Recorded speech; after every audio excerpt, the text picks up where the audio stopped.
Greg, do we have everybody you need? And Amanda, I think so. We've got the applicants here. Alrighty. Good afternoon, folks. We're coming out of recess from our morning sessions for the purpose of discussing land use items. Amanda, could you call the roll, please? Commissioner Richardson? Here. Commissioner Thayer? Here. Commissioner Pettit? Here. Alrighty, we have one item before us today, or actually there are two service plans, but related updates to our amendments to the Miller Ranch service plans. The conduct of these hearings, generally the staff will present kind of an overview of what's before us, along with recommendations. We'll ask the applicant to present. We may or may not have questions during that period that we ask of staff or the applicant. We'll open at that point for any public input. Give the opportunity again for response from staff or the applicant if anything comes up during public comment that needs to be addressed. We may have some final questions, and we'll make a determination, and that can be to either accept the amendments, reject them, accept them with conditions.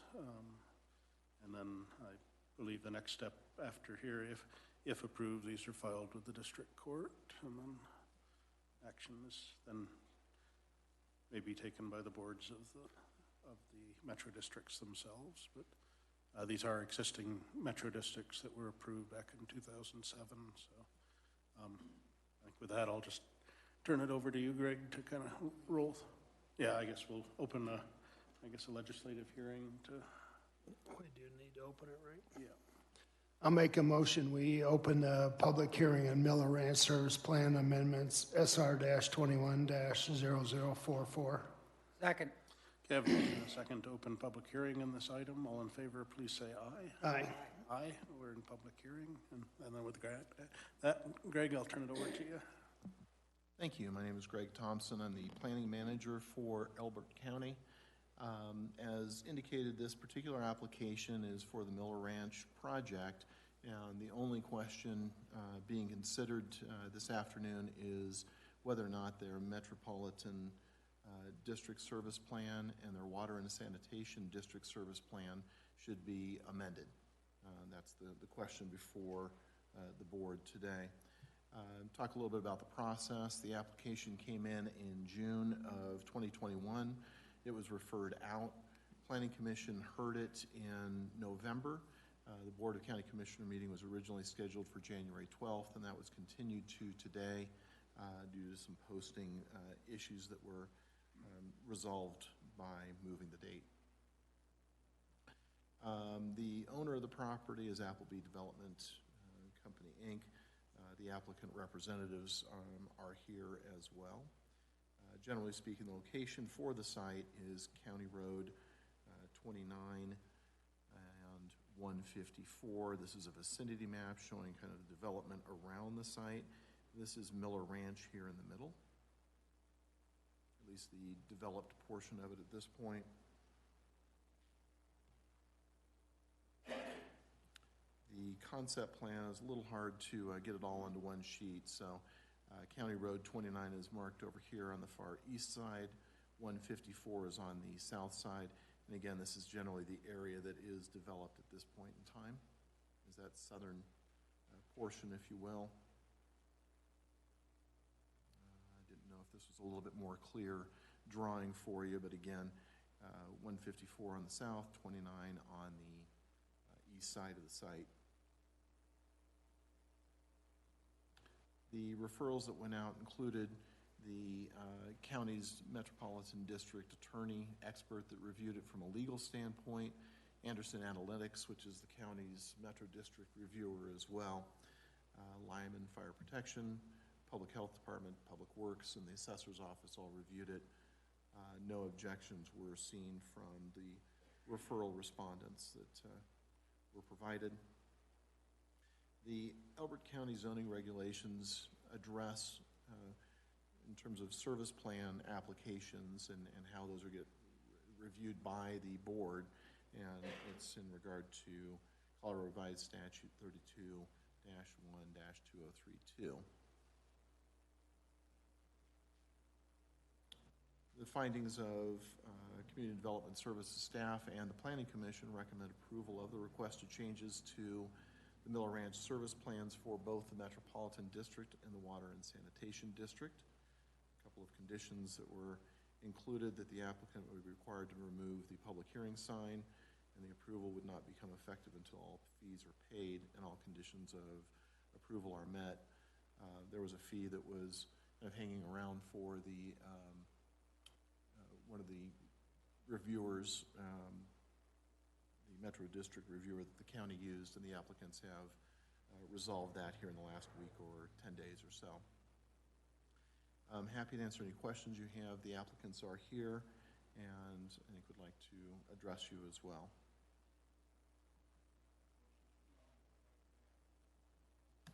Yeah, I would invite the applicant, if you want to just, we can bring the microphone down to you if that's easier for you. I would ask in the presentation if you could give a brief overview of the project and the scope. I know that's outside the service plan, and the other is, we did receive from citizens, and I think it was based on wording in the notice, letters that had gone out previously that regarding water from outside the boundaries of the subdivision being incorporated for use into the water district. I think there was a combining of notice that property owners within the district could opt out, that also went out in the same letter with property owners within a quarter mile being noticed of the hearing. So I think just some assurances that the only water to be used is water Okay, from beneath the subdivision itself, not any neighboring properties. no problem. So I'm Diane Miller, Miller and Associates Law Offices, 1641 California Street, Denver, Colorado, and I'm general counsel to both Miller Ranch Metropolitan and Water and Sanitation Districts. These amendments today are being put forth because these districts were originally approved in 2007. Hard to believe. But development is finally ready to begin. And because of that, and because the service plans, especially the engineering exhibits, are so old, that we needed to bring forth some amendments to update the cost estimates and the bonding capacity, and the prices of homes clearly have risen in the last 15 years. And so the purpose of these service plans is really just to do 15 years of update on those exhibits. There's no changes to the boundaries of the districts or to the structure of their intended development. Have the next slide, please, Greg. Yeah. So for the Metropolitan District, you can see that we're updating costs of improvements from $9.9 million to $11.3 million, and therefore updating the financing plan to provide debt issuances of up to $13.6 million. Originally, it was $10.2 million. These updated numbers are supported by the increased value of homes that will be sold within this development. Next slide, please.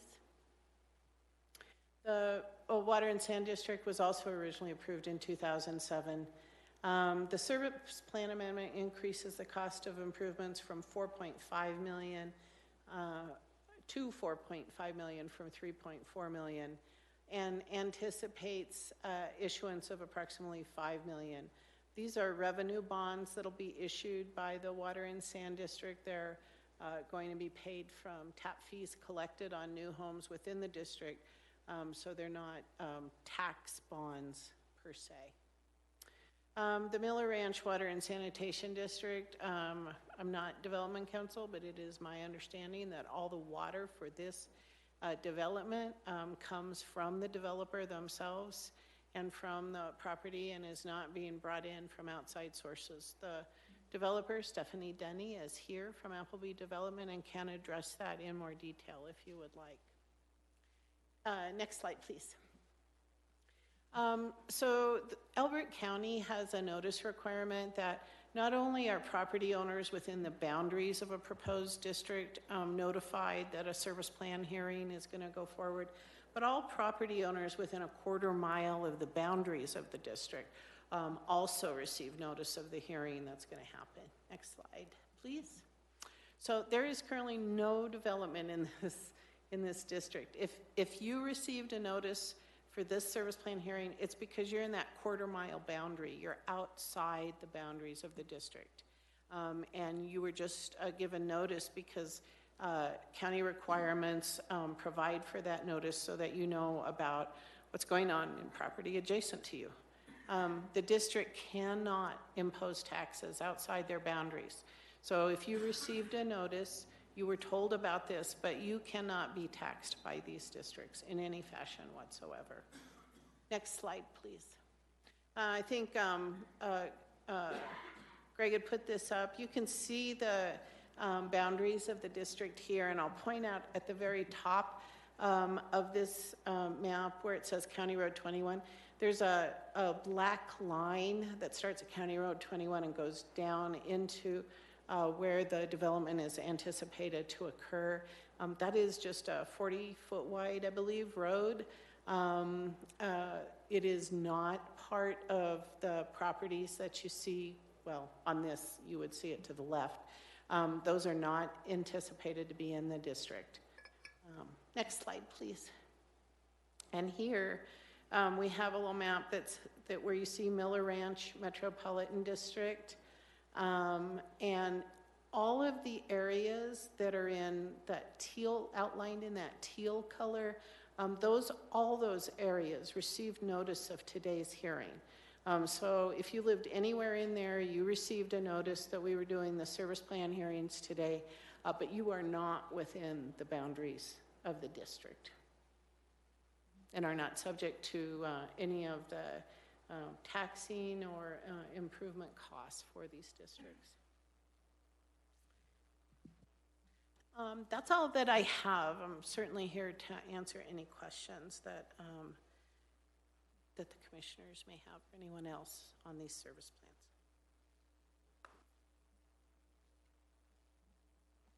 I understand the costs have gone up, but so have needs. And this, one of the things that gives me discomfort on these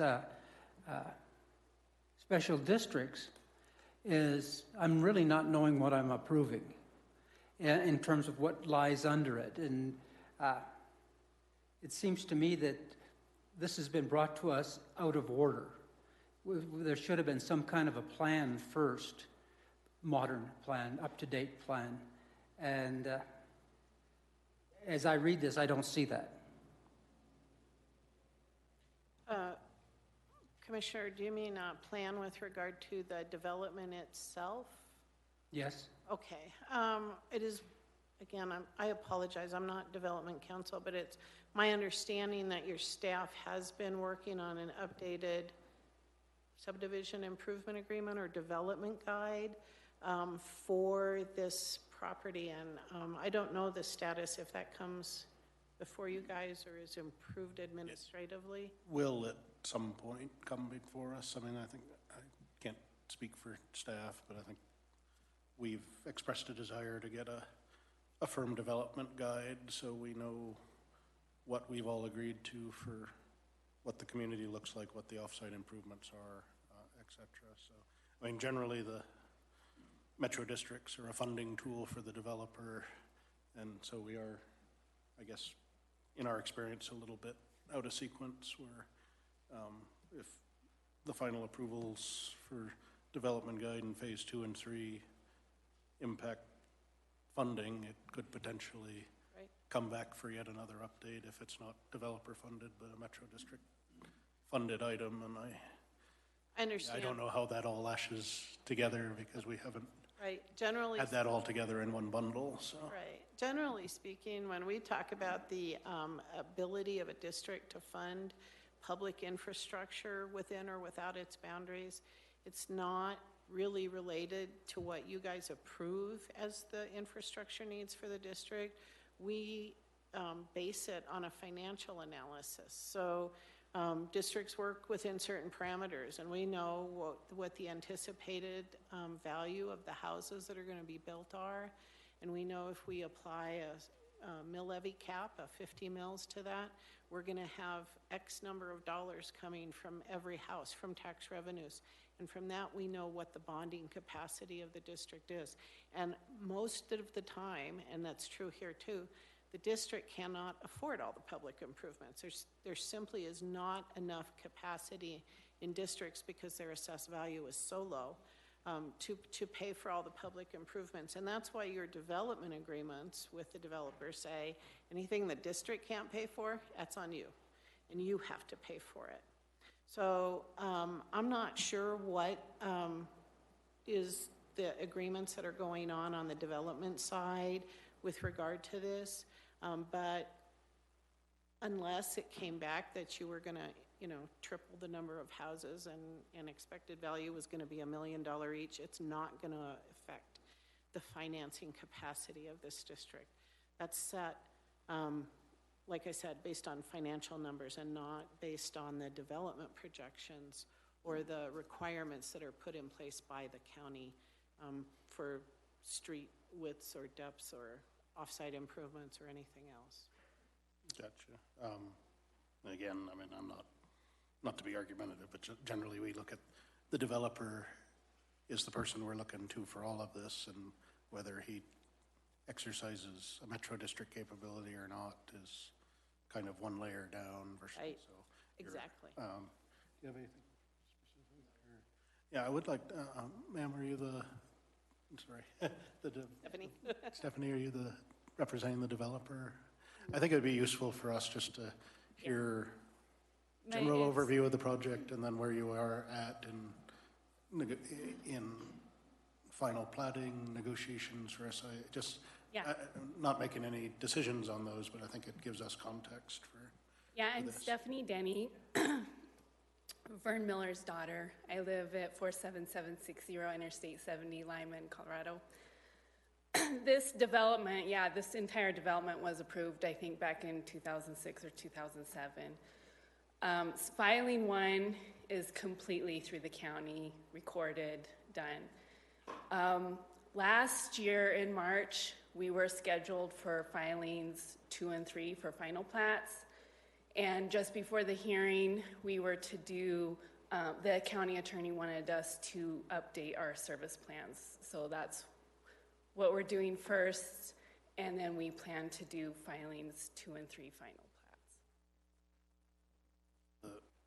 The scope of the entire project, 193 homes? Yes, it's 193 lots, approximately 1,000 acres.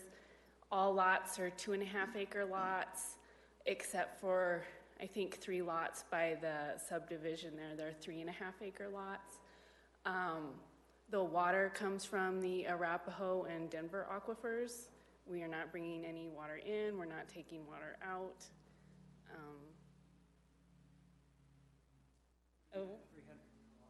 Yes. Yep, that's all been done. Okay, at least that kind of gives us the scope of where the service plans fit in. Yep, any other questions? Thank you, ma'am. Let me Yeah, as you look forward, are you going to be changing the service plan or development plan in any way? The service plan should be what it is as amended today. We don't plan on changing it later. We are working on the subdivision improvement agreement. If that goes with the DGA, I don't know, but we're in the works with the county attorney and Greg on that. Okay, and I know there's applications in for those, and that's not the subject of the hearing, so probably shouldn't get into too much on that, but, okay, appreciate that. I guess at this point, I'd open this up for public comment, and then we may, again, ask you or staff or Diane to respond. Do we have any? Real quick before you do that, I did want to make note that on Sunday, after the packet of information had gone out to you, that we received an email from an adjacent neighbor. He's not actually adjacent, but within 3 lots of the site, and wanted to make sure that they were not included in the service plan. And I think that the applicant has indicated there's nobody off property that's included in the service plan, so just wanted to make note of that. Thank you. Thank you. We had a couple of people that did sign up. Mr. Dalton Lockman, 7400 County Road 158, Elizabeth. Right. Sir, since I gave your name and address, I'd give you 3 minutes. And Dalton Lockman, and my address is 7400 County Road 158. Yeah. So this project has already got a long history without having anything done. It's basically 15 years. And my concern is over work and improvements, much like you had just asked questions, and plans that were identified 15 years ago, but not updated today. Because, as you know, since 2007, much has changed, different traffic patterns. There's other developments, like Brittany Ridge, which is there now, which it wasn't before, and so forth. And so one of the questions that I have to you is, if approval of this plan happens, how does that translate when new things need to be added to it? Because the budget is really, what I saw was projected for what the preliminary plans, which are the ones that are approved. The final plats are not approved except for 33 homes. And so if there needs to be changes, how does that affect their budget? And my biggest concern along that is improvements that are done outside of the actual development. So the one thing I did notice that was different in this service plan was that there was some improvements for the intersection of 154 and 21, which is great because there'll be some more traffic on that corner, but there was no addressment to, for example, the distance between where the pavement ends on 154 and the development starts, like the entrance. And there's no addressment of the road from 166 up 29 to where, again, the development property starts. And so if you look at the traffic patterns that I've seen, which were part of, I know not part of this, but the filings, when they first came out, they had good traffic plans in there, and it's like, man, you're dumping thousands of cars on there a day, and it'd be nice to have that incorporated into the service plans, at least so if those happen, improvements outside the actual area happen, there can be funding to have those things done. Thank you. And we'll take all public comment, and then we'll work through responses. Also had Fred Hudson. Yes, sir. My name is Fred Hudson. I'm at 38555 County Road 29. First of all, I'd like to say that I have no objections to the county allowing developments within its borders. There are some things I would like to object to. Number one, we were notified last year, about April or so, that certain items were going to be presented to the Planning Committee. The Planning Committee held several meetings up through November. However, not one subject or one item about the Miller development ever made it before the Planning Commission to this day. So I guess I'm a little miffed at understanding at how we got to this point. Well, did we get to this point either by design, or did we get to this point either by the ineptness of this group presenting this entire thing to the Board of County Commissioners as of this date? Because I fail to see how a lot of what is going to be done or being offered to this board is ever going to come to fruition as a development. Because I'm concerned about, as the gentleman just stated, one thing about the red-headed stepchild on County Road 29 and the other part of County Road 154, whether or not that will ever have anything done to it as far as the rest of the group of people that live within those areas. And that's one of my concerns. And so I'd like to have that addressed, because it seems like there's more attention paid to 154 than it is to 29. Thank you, sir. That was all that it's signed up for public comment. Is there anybody else present that would like to comment?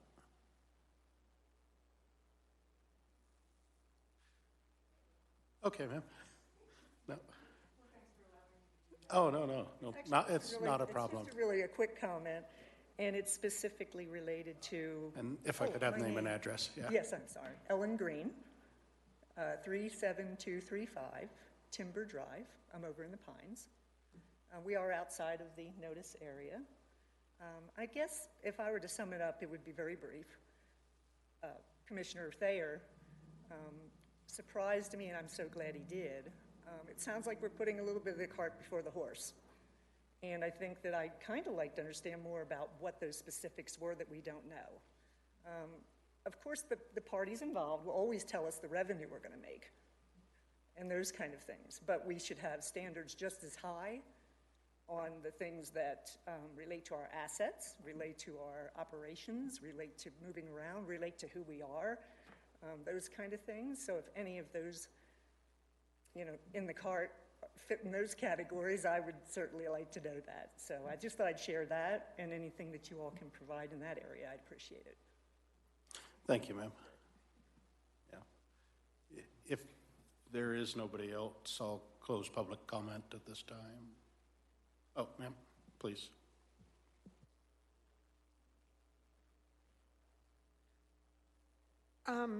My name is Brenda Flipsy, 6890 Hideout Circle. I'm to the north of Section 35. So my understanding is that it's still up in the air what's going to happen with Sections 2 and 3, but Section 1 has been, that's sort of a done deal. Filing 1 was approved initially with the project in 2007, but never built. Gotcha. So I think I would just like to say that I am concerned about the unanswered questions. So really just to dovetail on the past two people, that just, I want to understand who's paying for what. I have concerns about my water, I have concerns about the traffic, I have concerns about the crime, I have concerns about, you bring in that many families, you're going to have more schools that are going to be needed. I mean, there's a tremendous impact, and I'm unclear who's going to pay for what and what that's going to look like. So in order to have a vote that matters, I mean, I don't feel like we even have enough facts to really understand what it is that we're getting on board with. And I think that is super, super important. So I just would like more information, please.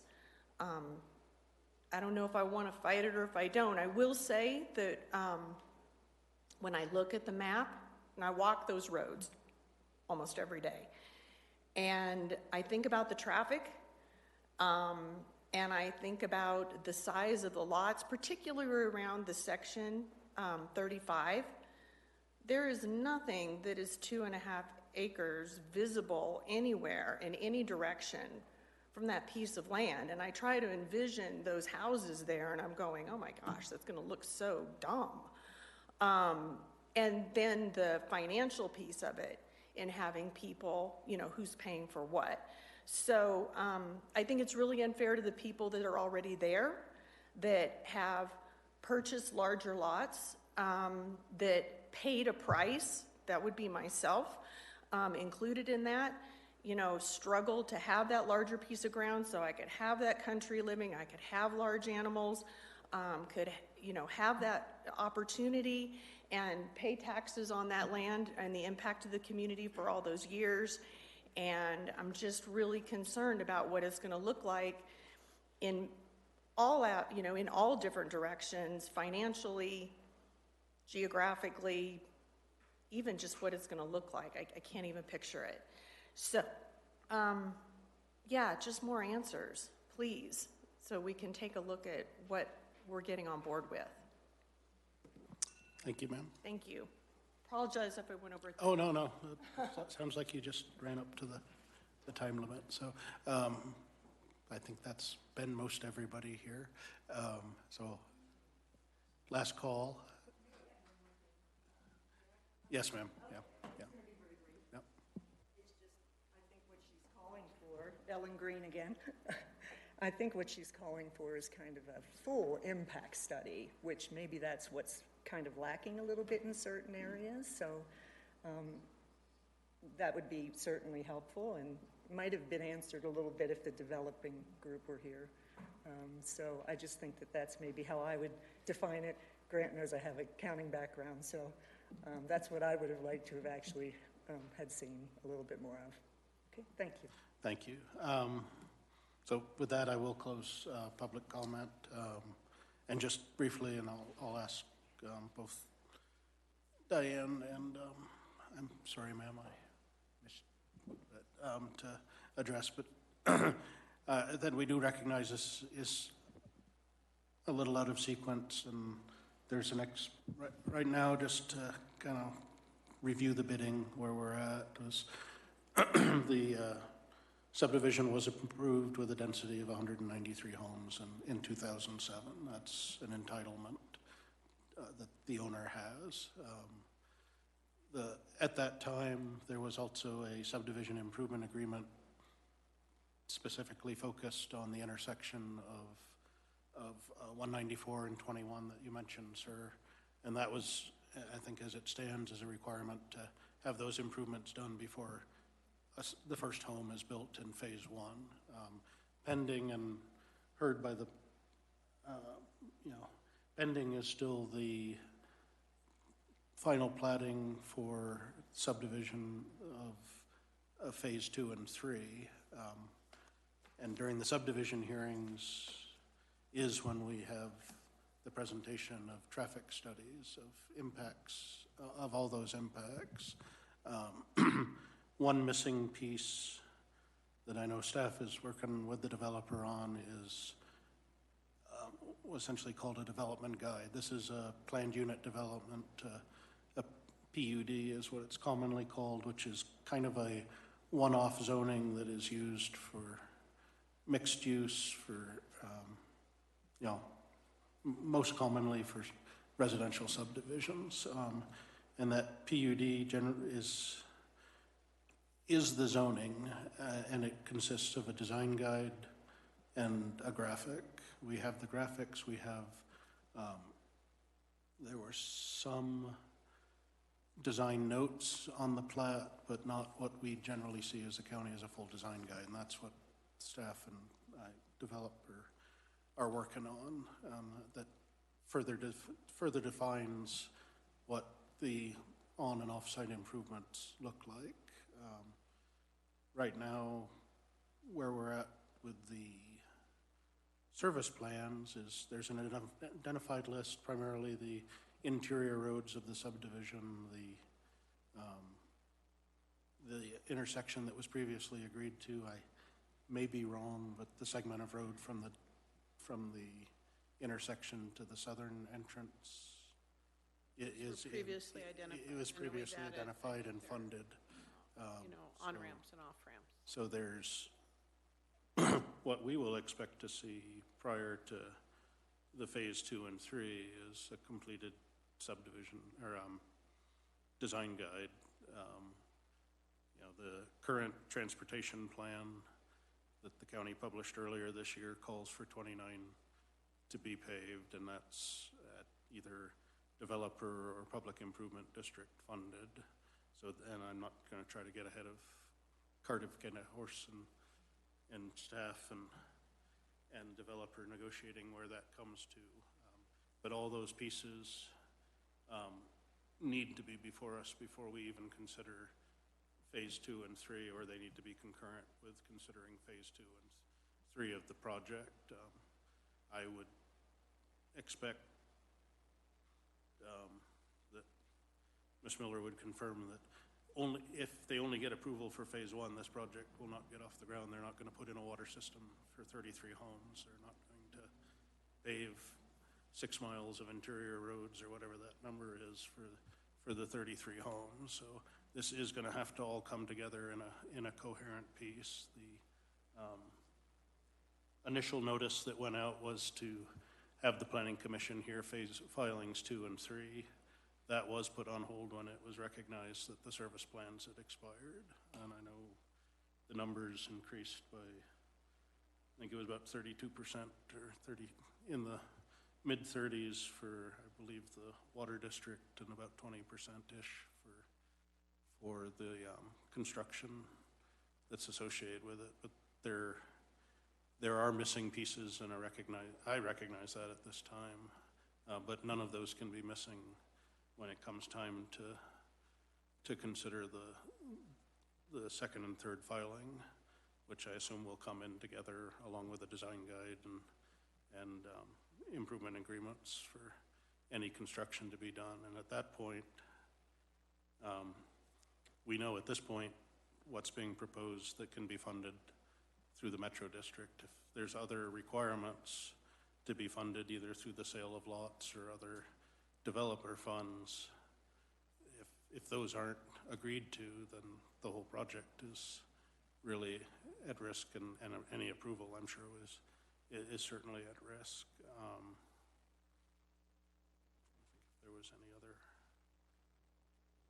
I guess I'll leave it at that and let Diane respond to what we've heard and the developer up if you'd like to. It's really...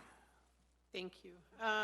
As I said earlier, these districts were initially approved in 2007. That was the same time that those initial land use development documents were approved. And the reason that you don't have districts come in and sort of match filing by filing what your development is going to do, the district looks at the overall development when it's going to be fully built out, and because that's how the district is able to do the financing and schedule for the public improvements. So while it may seem confusing, districts don't do land use approval. They have absolutely nothing to do with it.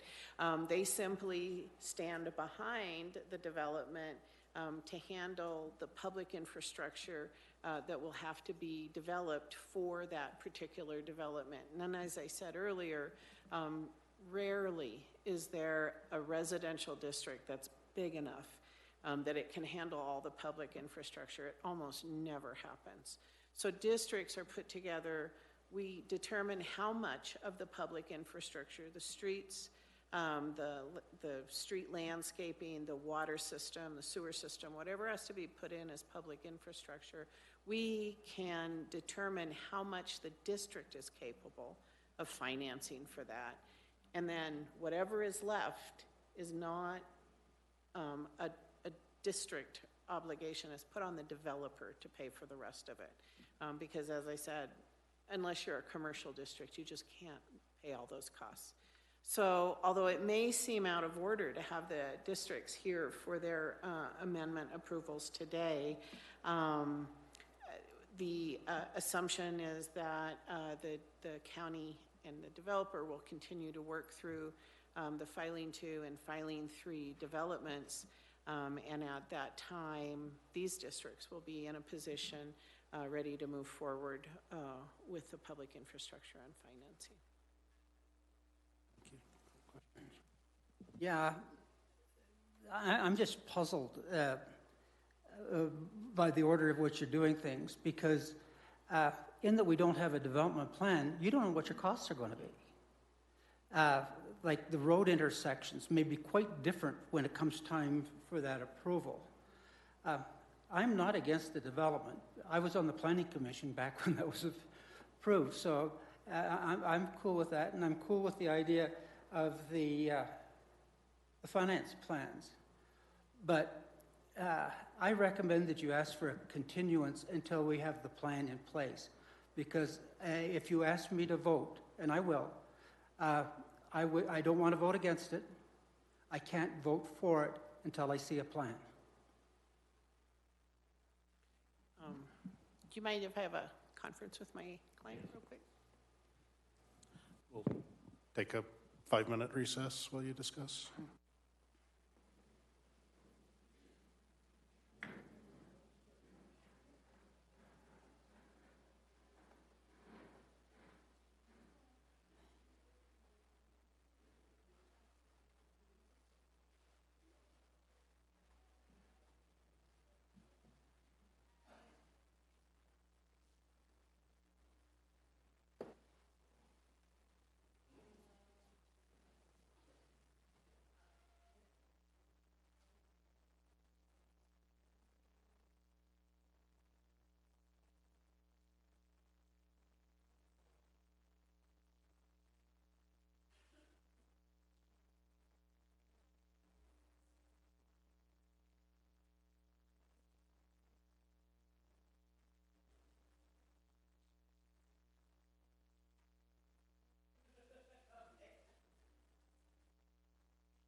All right, it looks like we're ready to come back into session. I know there was some discussion with CDS director and folks and ourselves. Would a condition of approval that filings 2 and 3 need to be approved prior to the changes become effective be acceptable? I can't imagine you're going to go bonding for funds without a community to build, and that would allow everything to be before us, before any. And service plans will still be in effect, but once filing 2 and 3 are approved by the county, then this amendment will then come into existence. This would become active, and that would allow us to see Okay. the entirety of the project. Sure. The special district funding, developers funding, the full array of improvements to be made. That's fine. So we're not, again, I mean, we're not here to talk about filing 2 and 3, but this is so wrapped into it, I don't see how we Steph, are you okay with that? separate. Yes. Okay, All right. all right, that's good. And the other conditions that were presented were pretty innocuous. So I don't see Bart. Should I work with him to Yeah, draft the conditions and get that? You want to take a minute while you work with him to write what that? Yeah, I think he had, Work with Greg? yeah, I went to work with Greg, and Okay. we'll get that drafted so we know what it is we're considering for Okay, that'll final work. decision. Thanks. So we'll take another 10-minute recess while that's worked. Sorry.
All righty, it's 1:59, we'll come back into session. I guess this is the, So, if I Yeah. might, there are 3 conditions now that are proposed. The first 2 are the public hearing signs removed. The approval shall not become effective until all fees are paid and all conditions of approval are met. And then another one was added that the service plan amendment is approved, but shall not be effective until the following are approved by the county: filing 2 and 3 final plat, a revised subdivision improvement agreement, and a development guide agreement. The existing service plan that's already on the property would remain in effect until the amendment becomes effective.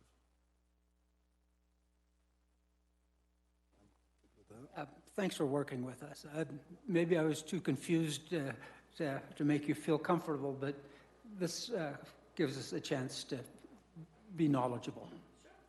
okay, and I would say for the folks in the audience and those that made comment that the process for filings 2 and 3 plat, that is a subdivision hearing where traffic, schools, all those other community-type impacts are looked at, and between the subdivision improvement agreements and development guide, that's the full description of all infrastructure that's required and who's required to provide it. So again, I think we've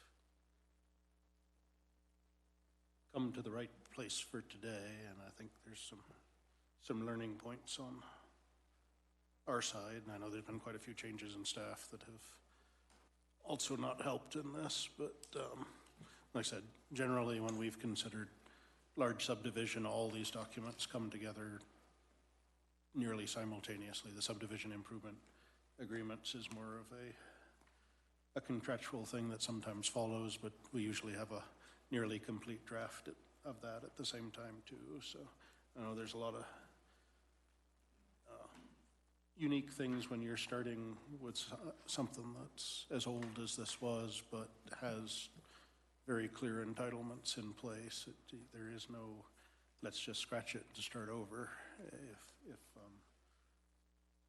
if entitlements have been vested, and they were with the filing of the first plat many, many years ago. So with that, are there any other comments from the table? Or no?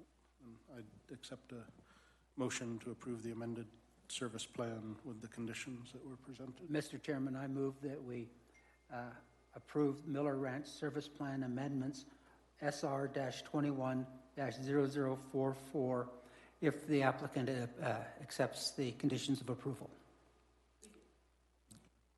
I'll second. Okay, we have a motion and a second to approve the conditions that do delay the effective date until the conditions are met. So, all in favor, please say aye. Aye. Aye. Motion carries. There's no other business before us, so I would accept a motion to adjourn. I'll make a motion, we adjourn. Second. Oop, wait a minute. We have to close We have to the close the hearing. hearing. Thank you. First, accept a motion to hold your second. Mr. Chairman, I move we close the hearing on Miller Ranch Service Plan Amendments SR 21-0044. I'll second. We have a motion and a second to close hearing on this item. All in favor, please say aye. Aye. Aye. Motion carries. And we had a motion to adjourn. Do we have a And I second? second that, yes. Okay. We have a motion and a second to adjourn for the day. All in favor, please say aye. Aye. Aye. Aye. Motion carries. We're adjourned.